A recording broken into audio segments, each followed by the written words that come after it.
Hello parents, நான் உங்கள் doctor ஷகுல் ராமானுஜமுகுந்தன். உங்கள் குழந்தைக்கு நீங்கள் 6 மந்த்ஸுக்கு அப்புறமா சாலிட் ஸ்டார்ட் பண்ணதுக்கு போது காமனாக நம்ம ஊரில் என்னென்ன மிஸ்டேக்ஸ்லாம் பண்ணுறாங்கன்றதை சொல்கிறேன், நோட் பண்ணிக்கோங்க. ஸோ தட் இந்த மிஸ்டேக்ஸ் எதுவுமே நீங்கள் பண்ண மாட்டீங்க.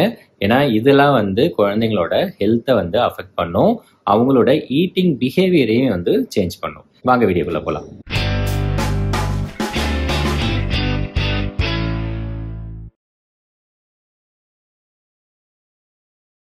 ஃபர்ஸ்ட் மிஸ்டேக் ரொம்ப சீக்கிரமா ஆரம்பிக்கிறது.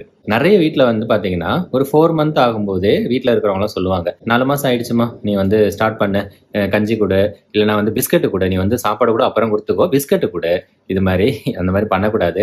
ஏன்னா குழந்தைங்களுக்கு ஃபர்ஸ்ட் 6 மந்த்ஸ் வரைக்கும் தேவையான எனர்ஜி, வைட்டமின்கள், தாது உப்புக்கள், எல்லா வகையான சத்துக்களும் தாய்ப்பால்ல இருந்து கிடைச்சிரும். ஸோ நீங்க உங்க குழந்தைக்கு 6 மாசத்துக்கு அப்புறமா சாலிட் ஸ்டார்ட் பண்ணா போதும், எர்லியரா ஸ்டார்ட் பண்ணணும்னு அவசியம் கிடையாது. மிஸ்டேக் நம்பர் 2, ரொம்ப தண்ணியா கொடுக்கறது. நீங்க சாலிட் ஸ்டார்ட் பண்ணும்போது அதோட கன்சிஸ்டன்சி ரொம்ப இம்பார்ட்டன்ட். நிறைய பேர் வீட்டில் பாத்தீங்கன்னா 6 மந்த்ல ஃபுட் ஸ்டார்ட் பண்ணும்போது ஆரம்பத்துல அந்த சோறு வடிக்கிற அந்த அரிசி கஞ்சி இருக்கு இல்லையா, அந்த அரிசி கஞ்சி மட்டுமே கொடுப்பாங்க. இல்லைன்னா பருப்பு வேக வச்சுட்டு அந்த பருப்பு தண்ணியை மட்டும் கொடுப்பாங்க. அந்த மாதிரி ரொம்ப தண்ணியா அவங்களுக்கு ஃபுட்டை ப்ரொவைட் பண்ணுவாங்க. ஈவன் இப்ப கேழ்வரகு கூழ் செய்யறாங்கன்னா கூட அதுவுமே தண்ணியே கொடுப்பாங்க. ஏன்னா கட்டியே கொடுத்தா குழந்தை எப்படி மென்னு முழுங்கும், தண்ணியை கொடுத்தாதான் குழந்தை நல்லா சாப்பிடும் அப்படின்னு சொல்லிட்டு. பட் அந்த மாதிரி கொடுக்க கூடாது. ரீசன் என்னன்னா, நீங்க தண்ணியா கொடுக்கும்போது குவான்டிட்டி நிறைய இருக்கும். ஸோ குழந்தை டக்கு டக்குன்னு குடிச்சிருவாங்க, அவங்க வயிறு ஃபில் ஆயிடும். ஆனா சத்துக்கள் கிடைக்காது. திக்கா சாப்பிட்டா மட்டும்தான் சத்துக்கள் கிடைக்கும். ஸோ குழந்தை வளர வளர திக்னஸ் நீங்க இன்க்ரீஸ் பண்ணிக்கிட்டே போகணும். இன்னும் சொல்ல போனா 9 மாசத்துக்கு அப்புறம்லாம் நீங்க மிக்சியில அரைச்சியே கொடுக்க கூடாது, கையில பிசைஞ்சு தான் கொடுக்கணும். 3வது மிஸ்டேக்கு, சால்ட்டு, சுகரு, ஹனி இதெல்லாம் ஆட் பண்ணி கொடுக்கறது. நிறைய வீட்டில் இந்த தப்பு பண்ணுவாங்க. கேட்டால் நான்லாம் பிள்ளைய வளர்க்கலையே, நீ என்ன புதுசாக சொல்கிற அப்படின்னு சொல்லி கேட்பாங்க. உங்கள் குழந்தையோட ஹெல்த்தை நீங்கள் தாங்க பார்த்துக்கணும். குழந்தைங்களுக்கு 6 மந்த்ஸில் ஃபுட்டு ஸ்டார்ட் பண்ணும்போது சால்ட்டு, சுகரு கொடுக்கவே கூடாது.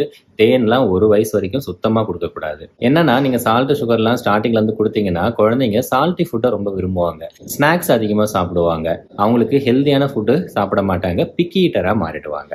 Mistake number 4, force feeding.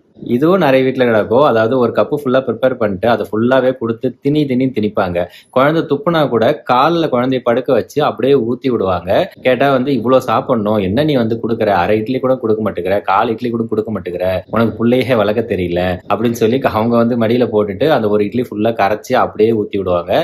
அந்த மாதிரி ஃபோர்ஸ் ஃபீடிங் பண்ணக்கூடாது. குழந்தைக்கு ஆரம்பத்தில் நான் ஆல்ரெடி சொன்ன மாதிரி தான் 6 மந்த் வரைக்கும் தேவையான சத்து தாய்ப்பால்ல கிடைச்சிரும். 6 மந்த்துக்கு அப்புறமும் குழந்தைக்கு தேவையான சத்துக்கள்ல கிட்டத்தட்ட 80% தாய்ப்பால்ல கிடைச்சிரும். வயசு ஏற ஏற லைக் 7 மந்த், 8 மந்த், 10 மந்த்னு போக போக தான் அவங்களுக்கு எனர்ஜி தேவை அந்த எனர்ஜி கேப்னு சொல்லுவோம், அது அதிகமாகும். ஸோ சாலிட்ஸ் நிறைய கொடுக்கணும். இந்த 6 மந்த் 7 மந்த்லலாம் நிறைய சாலிட் கொடுக்கணும்னு அவசியமே கிடையாது. 2 ஸ்பூன் 3 ஸ்பூன் கொடுத்தா போதும். அதுலேயே அவங்களுக்கு தேவையான அந்த எனர்ஜி கேப் ஃபில் ஆயிடும். அது மட்டும் இல்லாமல் ஃபர்ஸ்ட் 1 மந்த்லாம் அவங்களுக்கு டேஸ்ட் பார்க்க கொடுக்குற மாதிரி தான். எல்லா ஃபுட்டுமே நீங்க அவங்களுக்கு டேஸ்ட் பார்க்க கொடுக்குறீங்க. ஸோ 2 ஸ்பூன் கொடுத்தா போதும். குழந்தை வளர வளர அவங்களோட பசிக்கு ஏற்ற மாதிரி, ஆக்டிவிட்டிஸ்க்கு ஏற்ற மாதிரி நிறைய அவங்களே சாப்பிடுவாங்க. ஸ்டார்டிங்லேயே நீங்க நிறைய திணிச்சிங்க அப்படின்னா குழந்தைக்கு ஃபுட்டு மேல ஒரு வெறுப்பு வந்துடும், ஃபுட் அவர்ஷன் வரும். அதுக்கப்புறம் வாயவே திறக்க மாட்டாங்க.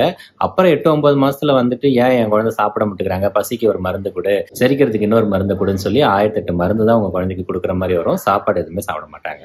5வது மிஸ்டேக்கு, இது நிறைய வீட்டில் நடக்கும். சில ஃபுட்டை ரொம்ப டிலே பண்ணுவாங்க. லைக் பாத்தீங்கன்னா எக்கு 9 மாசம் வேக்சின் போட்டதுக்கு அப்புறம் தான் கொடுக்கணும், நான்வெஜ்லாம் 1 வயசுக்கு அப்புறம் தான் கொடுக்கணும், தயிர்லாம் 1 வயசுக்கு அப்புறம் தான் கொடுக்கணும், இதெல்லாம் சீக்கிரமா கொடுத்தா உடம்புக்கு சேராது, குழந்தையால செரிக்க முடியாது அப்படின்னு சொல்லி டிலே பண்ணுவாங்க. ஆக்சுவலி பாத்தீங்கன்னா இந்த ஃபுட்டுலாம் நிறைய டைம் குழந்தைங்களுக்கு அலர்ஜி உண்டு பண்ணும். எவ்வளோக்கு எவ்வளோ நீங்க இந்த மாதிரியான ஃபுட்டெல்லாம் 1 இயருக்கு முன்னாடியே கரெக்டான டைம்ல ஸ்டார்ட் பண்ணும்போது குழந்தைக்கு அந்த ஃபுட்டுக்கு அலர்ஜி வராம இருக்கும். 2வது, இப்போ நீங்க எக்கெல்லாம் எடுத்துட்டீங்கன்னா 7 மந்த்ல இருந்தே கொடுக்கலாம், நான்வெஜ் எல்லாமே 7 மந்த்ல இருந்து கொடுக்கலாம், தயிர்லாம் பாத்தீங்கன்னா 6 மந்த்ல இருந்தே கொடுக்கலாம். ஸோ எந்த ஃபுட்டுமே ரெஸ்ட்ரிக்ட் பண்ணி லேட்டா தான் கொடுக்கணும் அப்படின்னு அவசியம் கிடையாது. எக்ஸப்ட் கவு மில்க் தனியா நீங்க ஒரு டம்ளர்ல குழந்தைக்கு கொடுக்கணும் அப்படின்னா 1 இயருக்கு அப்புறம் தான் கொடுக்கணும். ஸோ ஃபுட்ஸை பொறுத்த வரைக்கும் நீங்க 1 இயர்க்கு முன்னாடி எல்லா ஃபுட்டும் கொடுத்து பழக்கப்படுத்திக்கோங்க. 1 இயர்க்கு அப்புறம் தான் கொடுக்கணும்னு சொல்லி எந்த ஃபுட்டையும் டிலே பண்ணாதீங்க. ஸோ இந்த 5 மிஸ்டேக்ஸ் தான் காமனா எல்லாரோட வீட்லயும் நடக்கிறது. இதை தவிர உங்க வீட்ல வேற ஏதாச்சும் ஒரு மிஸ்டேக் பண்றாங்க அப்படின்னா கமெண்ட்ல சொல்லுங்க. நான் அடுத்த வீடியோல வேணா அதை கவர் பண்றேன். யூஸ்ஃபுல்லா இருந்துச்சுன்னா வீடியோ லைக் பண்ணுங்க, ஷேர் பண்ணுங்க. எல்லாருக்கும் இதை பத்தின ஒரு அவேர்னஸ் வரட்டும். சேனலை சப்ஸ்கிரைப் பண்ணாதவங்க சப்ஸ்கிரைப் பண்ணுங்க. அடுத்த வீடியோல வேற ஒரு தகவலோடு சந்திக்கலாம். நன்றி, வணக்கம்.